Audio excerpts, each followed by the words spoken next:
So I'd like to talk a little bit about Jarrod and his background. He came here in SVP in 91, and he was here until 1995. And then he went to the University of Massachusetts in Dartmouth.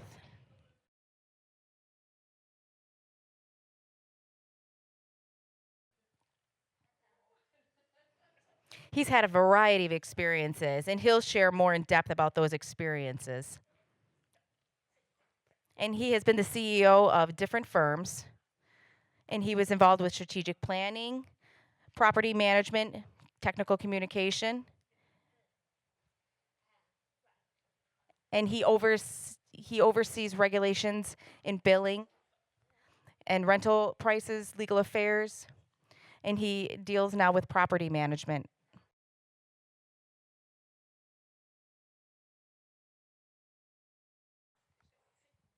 And now he's the current CEO of Convo Communications. Have many of you heard of Convo Communications, Convo Relay? Many of you have heard this? Okay, great.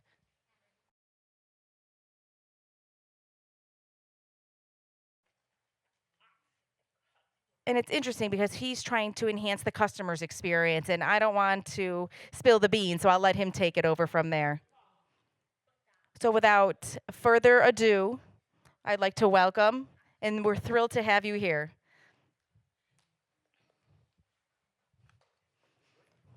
Hello, I'm excited to be back at RAT. And it's been 25 years, but shh, don't tell anybody. I'm not that old. But I love coming back here to see RIT grow and expand. I mean, the library has a coffee shop. Imagine that. It's a brilliant idea. I mean, why did we think of that before? So now it's nice to see RIT continuing to grow and set up new buildings. And I'm very proud to be a part of the community at RIT. And I'm thrilled to be here. So I'd like to explain a little bit about being uncomfortable because I want to start with a story. I always like to give a background story. So I'd like to start with a little bit about my history and who I am. My name is Jarrod Musano, and I'm from New York City. And I love New York City. I love living in New York City. It's a beautiful city. So I'd like to show you some pictures.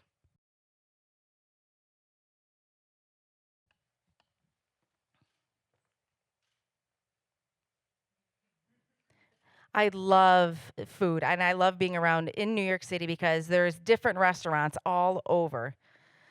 And once there's a new restaurant there, my friends and I get together. We always like to try out all the new restaurants. And as you can see, I do enjoy food. And I really love to enjoy the culture of New York City. And people complain about the towers and that it's a concrete city, but they don't have a backyard. However, there's the best backyard in New York City.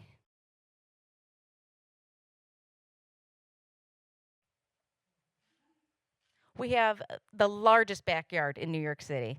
You can go over to Central Park, you can enjoy the sights, you can go through the city, and you can ride your bike in Central Park. You can walk through Central Park, and there's all of the hidden artists. And you can find new art all over the park. And there's different exhibits, and I love city life.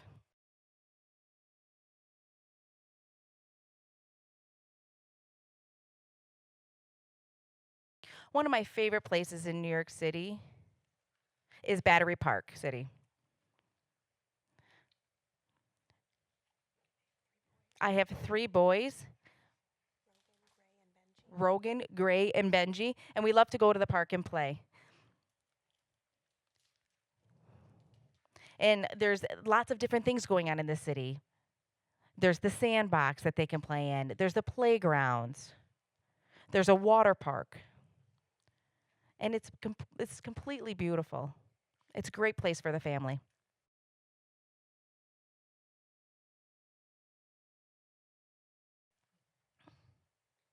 In Times Square, there's so much energy. You can just see it within the picture. This energy is what I see every morning and how I feel every morning when I get up. and I walk around out in New York City. The people everywhere, the subway, the traffic. It's exciting to go to work every day, the energy. It's amazing. And it makes me feel invigorated and alive. And to be honest, thinking back a few years ago, about 30 years ago, New York City wasn't the same.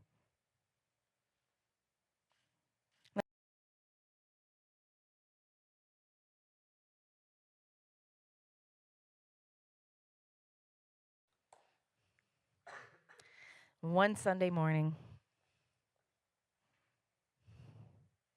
I was young. I had to be around 8, maybe 9. I don't remember exactly, but right around that age. And let me tell you, I was so excited it was Saturday because it was Saturday morning cartoons. And I was so excited to sit on the floor of my room. And, we had the old tube TVs. And I was sitting on the floor and just ready to watch all of the Saturday morning cartoons. And I felt the ground shake. And as I looked around, I saw my father coming through. He was walking in. And he told me, "Come on, we're going to go down to the city. Come on." I was so depressed. I didn't want to go. I wanted to stay and watch TV. But, I didn't see my father very much. He was always working. He was very serious. So an opportunity to spend time with my father didn't come around too often. So, but come on, why on Saturday morning? I wanted to watch the cartoons. He had to pick that time. So I got up, because I was a good son, and I got dressed, got ready to go, headed out the door with him, and we got in his car. And as I was looking around, you know, my father always had such a stone face. He looked stressed all the time. So I'm watching him. And and I said, "Why do we got to go to that awful city? It's so run down. People constantly bother you. Strange people all around. We don't know who they are. They constantly are trying to talk with you and bother you, and it's not safe, and I don't like it." But my father was determined to go into the city. But right before we got into the city, it's always the same thing. It's always see the same thing. And every time you come into Manhattan, one picture that you always see, always, as you go by it, the same thing. And I didn't understand. I was young. I was, 8 or 9. And this is a very famous drawing by Keith Harding. And he passed away of HIV, AIDS. And as I passed it, I asked Dad at that time, I said, "What does that mean?" And Dad just said, "It's bad. It's bad." And I didn't get it. Everything in the city is bad. So, just to give you a little bit of history about my father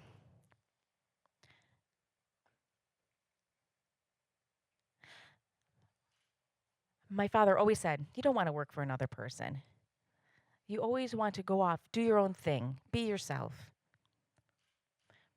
So I always look forward to working with my father and, trying to figure out a new way of doing business. For you guys know what sheetrock is, right? You have the old wood construction, and then there were some planks that went up, and then they had plast and lather, a mesh that went on it. But then it really took a lot of time to construct those. So with the new technology, there was sheetrock that came up out, and it was cut into to sheets that matched up the studs.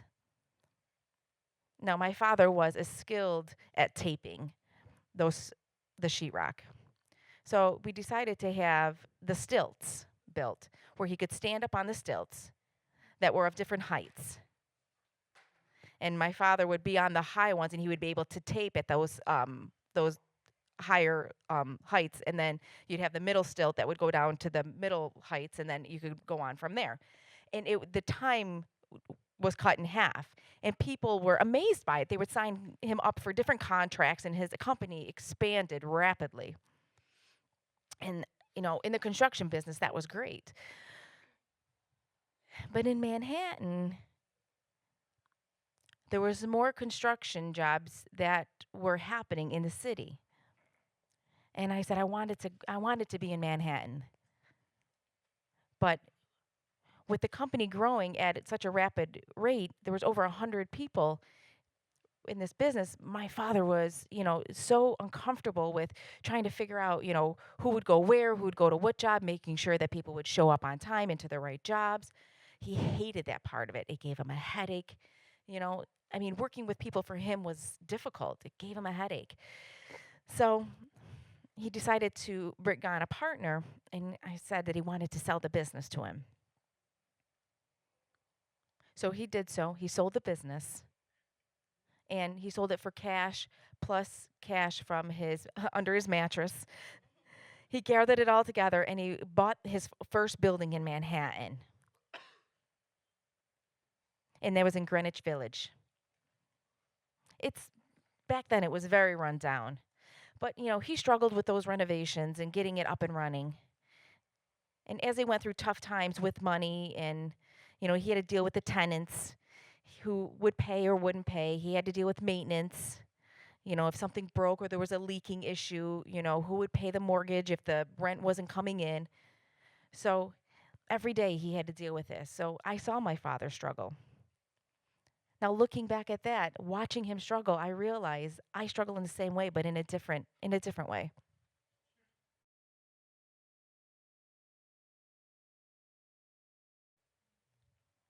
Guess who?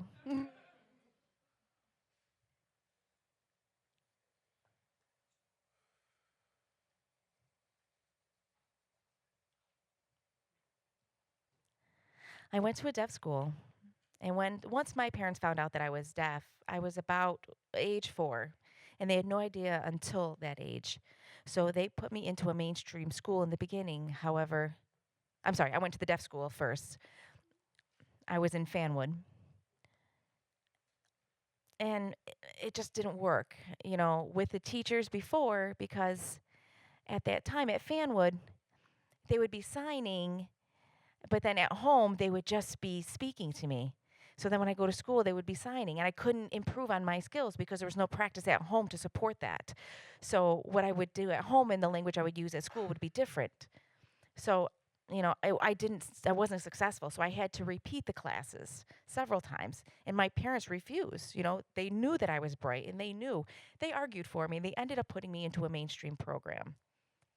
And as a mainstream program has its challenges in and of itself.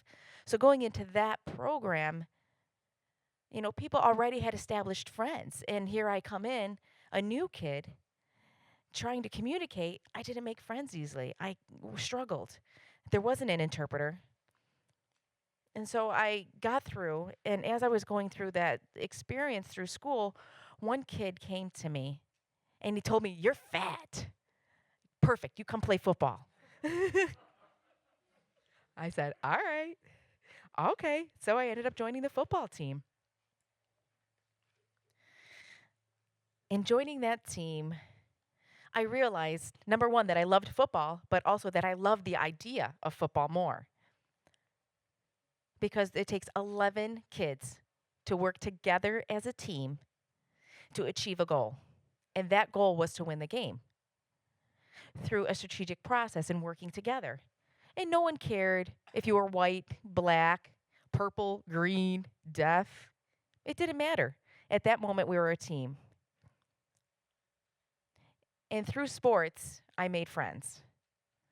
And I ended up loving football. I practiced hard. I wanted to be the best player that I could because that's where my friends were. Being in the mainstream school, they respected me being on the team. And then when high school came around, I was excited to move forward.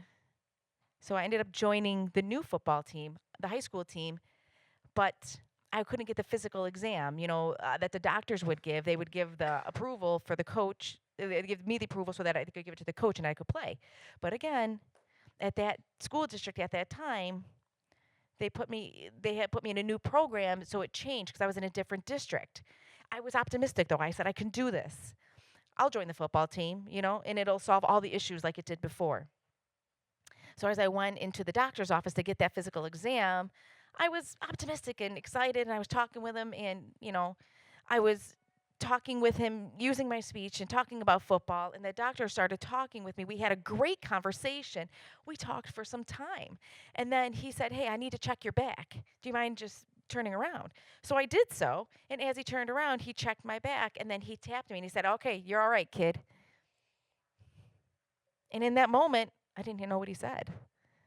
I was very proud. I was proud of who I am. And I said, "You don't understand, I'm deaf." And immediately there was a change, and he became ice. And he looked at me and he took us a couple steps back and he said, "You're deaf?" I said, "Yes. Okay, it doesn't matter. We can still, go ahead, play football and do whatever we need to do." He's like, "How can you hear the whistle?" I said, "Simple. Go and you tackle them. That's it. It's a simple thing. It's how complicated is that?" I was very light about the whole situation. However, he didn't take it very lightly. He took my medical card and scribbled on it as hard as he could, and he gave it back to me. And as I looked at it, I couldn't believe what I saw. I said, "No way, impossible." He wrote deaf, cannot play. Can you imagine? A doctor, highly educated, professional, writes that on my medical form? I said, "No, no way. Come on. Hang on. What about the discussion we just had? We were just talking," and he stone faced said, "You need to speak with my lawyer." And he cut me off and he left the room. I was a 16-year-old kid, and my first experience of discrimination was right there. I couldn't believe it. So as I left, I got home and mom asked, all lighthearted, "What's up? How you doing?" I told her that I wasn't able to play football. The doctor wouldn't let me, and I was shocked. So she said, "What do you want to do?" I said, "Let's fight this. I want to play football." I'm a kid. I'm not thinking about a lawsuit or politics or bureaucracy. I just wanted to play football. I just wanted to make friends.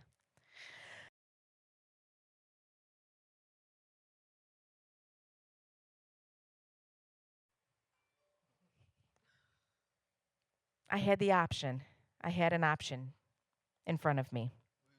I can sue at a federal level. And that's for a monetary settlement, but I would have to give up football for that. Or the second option would be have an impartial hearing. And that would mean that I would try to have a mediator and try to figure out what each party needed and come to a compromise. And let me tell you, that experience, I learned a lot about people. I learned about who people are and who would support you and who would be there for you all the way.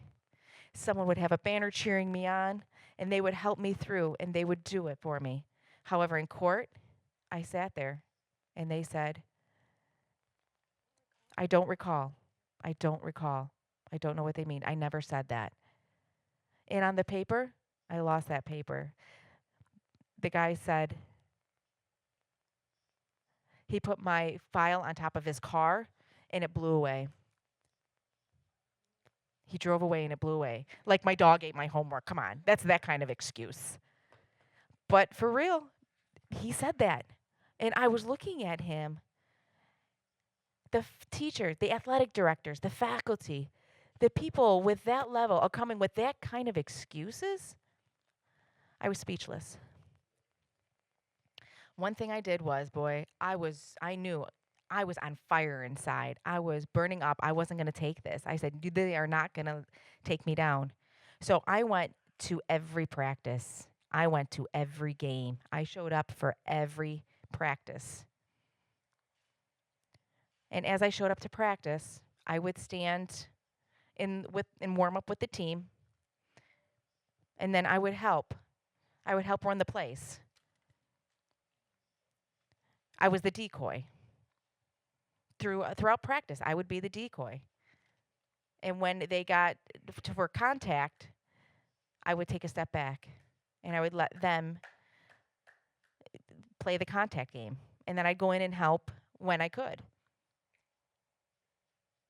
And the school was hoping that I'd give up and quit. But in my heart, I had too much drive at this time. I was on fire. I said, "No one's going to beat me. I'm going to pursue this." And through all of the negative talk, out of all of the people telling me what I should or shouldn't do, one of the coaches came up and said, "Do you think this kid can play?" And I knew one thing: I wish my team had half of his heart. So my senior year, I played football.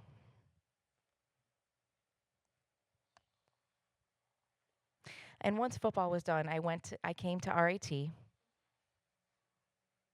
And I came to RIT because I had no identity. My heart was broken. After seeing and going through that experience, didn't know who I was. Being deaf meant nothing. But it was different. It was I wasn't human, so I had to figure out who I was. So I came to RIT to find out who I was.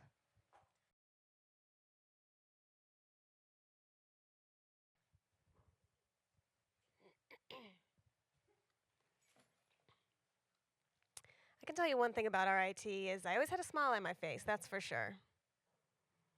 I had a blast during my time here at RIT. I mean, I went for school supposedly, but I really, really enjoyed myself. I had a great time partying, socializing, made a lot of friends, and I realized, I'm not this different person. I'm normal. I can meet people who are as intelligent as me. I can get stimulated intellectually, and of course, had a good time on top of it. So I really always enjoyed my memories of RIT. And while I was busy having a good time at RIT with all my new friends, so I get home,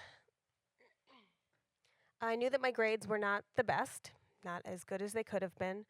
A little bit of a procrastinator, took some courses over. I'll admit to that now. So at home, my dad says, I want to go out with you. I'm going to bring my partner with me. So we went to a nice steakhouse, Peter Luger's Steakhouse in Brooklyn. Probably one of the most well-known old traditional steakhouses there is. So we get to the restaurant. My dad's there. Partner is there. We all sit down, and I was just excited about ordering a steak, to be honest. I didn't know what was going on. I'm just like, hurry up, give me the menu. So then my dad, he says, what's going on with you with school and things like that? And I said, school is great. I have to be honest. I mean, and I feel like my eyes have this newfound freedom. I grew up reading lips. It was so exhausting having to get by that way. Now I've discovered sign language. I'm in this wonderful community that's social and supportive. I'm having such a great time at school. You really can't beat that.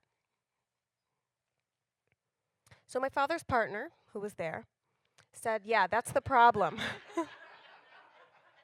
I'm like, wait, what? I don't understand. What's the problem?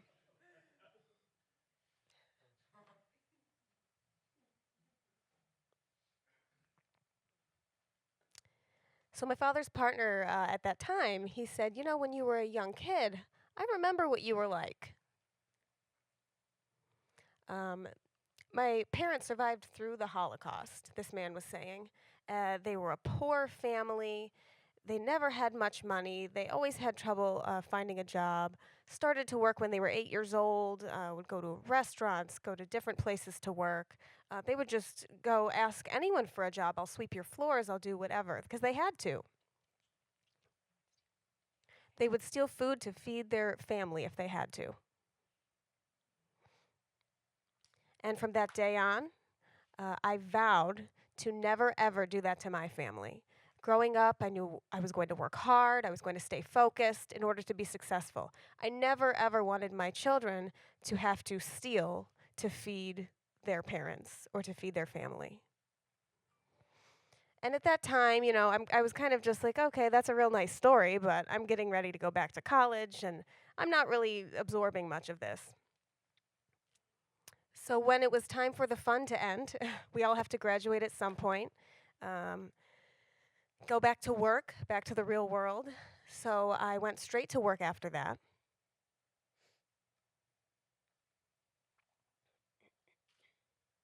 Back to the real estate field.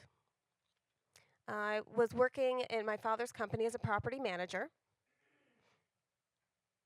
And I would say the first 10 years or so, maybe 8, I'll say 8 years, were very, very challenging. Because of that, because I was ready to just roll up my sleeves and get started right away. I had to, though, learn how to work construction. I had to learn the basics, learn how to get contracts, make agreements, negotiations, data entry in our software programs, make sure that all of the tenants' information was input correctly. Construction was a huge challenge because I like design. I would look at the apartment, how it's laid out, and I wanted to figure out how we could make more money from the layout. The problem, though, was communication.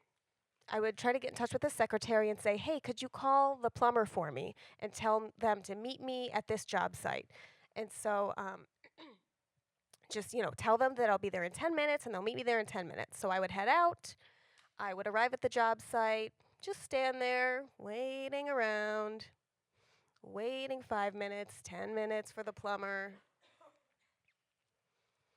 And I was afraid that if I left at that point, that I would miss them, that we would pass each other on the way back to the office to try to check in. So, maybe they called to cancel or something like that, or maybe they're already there. I mean, it would just take so long. I felt that it was a waste of time. I was trying to look at different technologies available at that time, and AOL, AIM, remember? That whole idea dropped, and I'm thinking, okay, I told the whole office, everyone has to be on this. We're going to instant message each other all day, but that did not solve my problem. When I was on the road, we used this technology. Then we used Wintel, excuse me, and that was a perfect solution for us. So the whole office was on AIM. I had my pager that I was using, but sometimes people were not there. So, again, the waiting would have to happen. It wasn't a perfect system by any means. So we really struggled through communication technologies, just to even have a TDD to call and say, I want to go inspect this building. I'm maybe interested in buying it. They would hang up because they thought that it was a prank call. They're like, deaf people can't buy buildings. That's ridiculous, whatever. And then they would hang up. And, I can't blame them per se. A lot of people were not really aware of deaf people's abilities at that time. But really, the communication is what it comes down to. It was just not effective. Finally, video phones came about. That honestly changed my life. I was a VCO user. Are you familiar with that? So I would speak for myself. And I knew that if the interpreter was calling and I had to use their voice, that wouldn't be as effective. So I used my own voice, spoke for myself on the video calls, and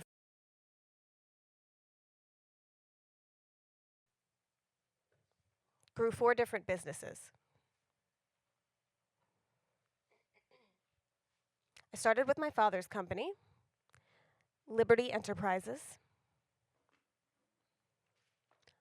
I learned different challenges that were there, different mistakes that were made. We used to have some problems with renting our apartments out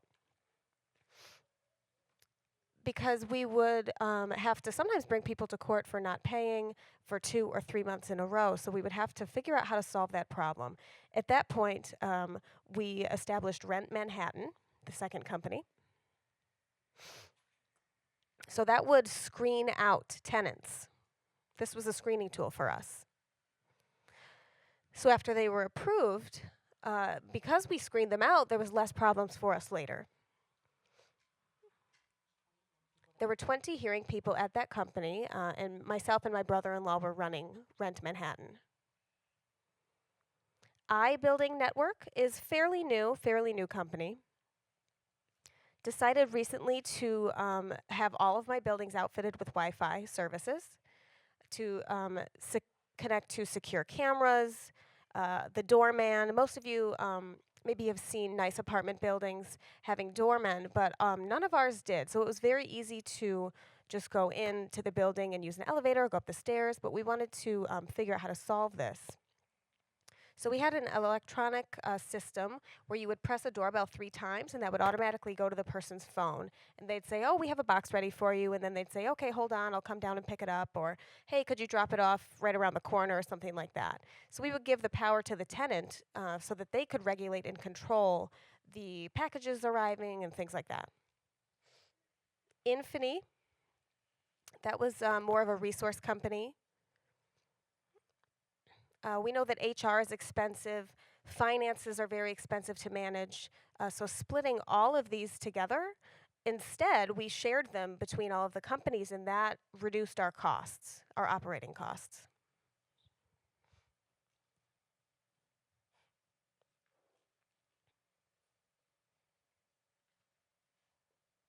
So one day, like I talked about VCO when I spoke for myself over the video phone, I was just, I was bored. I was ordering pizza or something simple, making a call, ordering this pizza, and I'm thinking, how are all these misunderstandings happening on this call? I'm just ordering a pizza with pepperoni and don't give me mushrooms. That's not what I want. All of these misunderstandings were happening, I noticed on my video call. So I'm thinking, this can't be just me. Not all deaf people are VCO users. So that, I recognize that that issue. I speak for myself, and as a result, I realized that not everyone else has that opportunity. And then when Convo arose, I was approached about their vision. Most VRS companies, I think there's about 53 VRS companies right now, actually, and most of them focus on product, numbers. But I think a lot of them forget about service and quality of interpreters. Convo, though, is saying, yep, that's what we're focusing on. We're here, we're focusing on interpreter quality. And I'm thinking, that is what I want. That's what I'm looking for. I felt this fire inside of me as soon as I saw their mission. And I hadn't felt that since my football experience when I was young. Having that feeling again, having that back, that excitement, and maybe feeling a little uncomfortable, but feeling like I am ready for this. I'm ready to take on something else. I have had a passion for real estate. I've had a passion for all these things, but it felt like an alarm went off inside of me. So I ran and approached my dad about this. I was explaining to him about Convo, and I said, I really feel like this company is doing something special. They have it. I don't know what, but they have this it factor. I just know that they're going to grow. They're going to change the world. I can't explain it. And my dad goes, you are out of your mind. What the hell is wrong with you? He said, why do you want to go into a labor incentive business? Talking about construction, he's going on and on, blah, blah, blah. He's like, I don't even know. So he's saying, you want to do that again? No. He said, stick to what you know. Just stick with real estate. That's what you know buildings, forget it. But that fire, I was like, what do I do with this fire inside of me that I'm feeling all of a sudden? Do I just drop it? He said, if you want to do anything with Convo, I'm not going to help you. You can do that on your own. That was probably the first time that I felt alone, but I still had this enthusiasm for the company. And I knew that if I never got involved, I would always in my life be wondering. And that was a very uncomfortable feeling for me.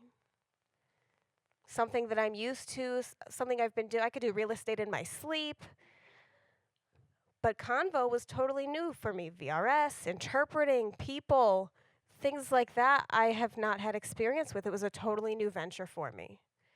But I felt in my gut that it was the right thing to do. So that's what I did. I put almost everything I had into Convo because I really believed in them.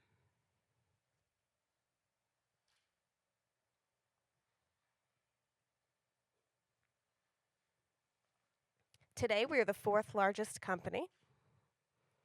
We're growing new call centers all over, many, many different areas.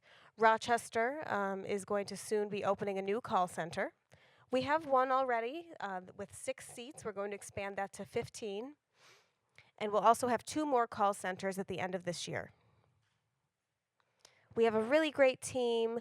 We have a new deaf lawyer, Jeff Rosen, who's joined us to work with us. He is a great advocate for the deaf community. And these people are bold. We really want people who are going to put themselves out there and they want to make changes. In order to do that, you have to be a bold person.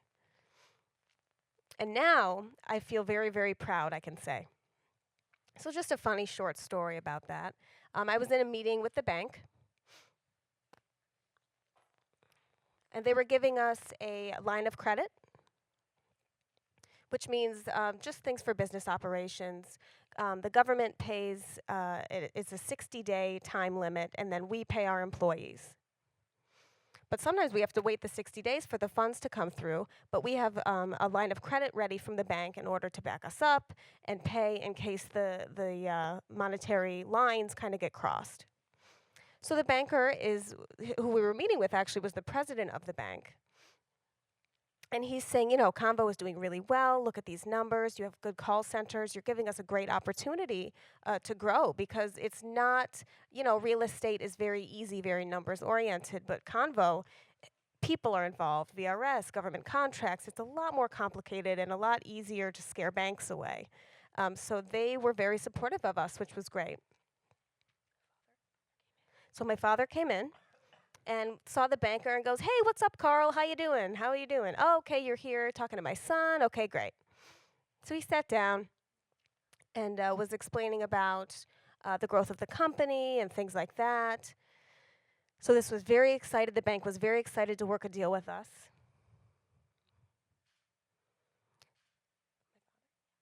So then my father looked at me and said, "Yep, that's what I was looking for. That fire that you had for real estate, that wasn't really there for real estate. I think I know it was there for what you're doing right now all along."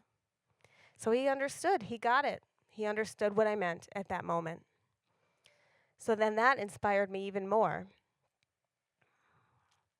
And I would say that meeting was about 2 months ago. And I think at that point, my father and I finally saw eye to eye, understood each other, and realized that we had the same passion in life. This is my family. My mom, my boys, my sister, and my father. This is him today.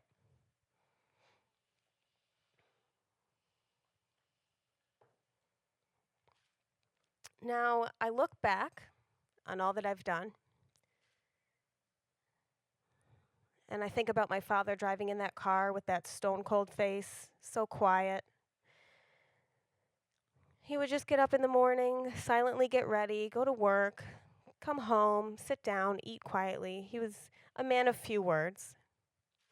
Just go watch TV, mind his own business, and that was his routine every day. I always thought that he was mad for some reason with his face that way.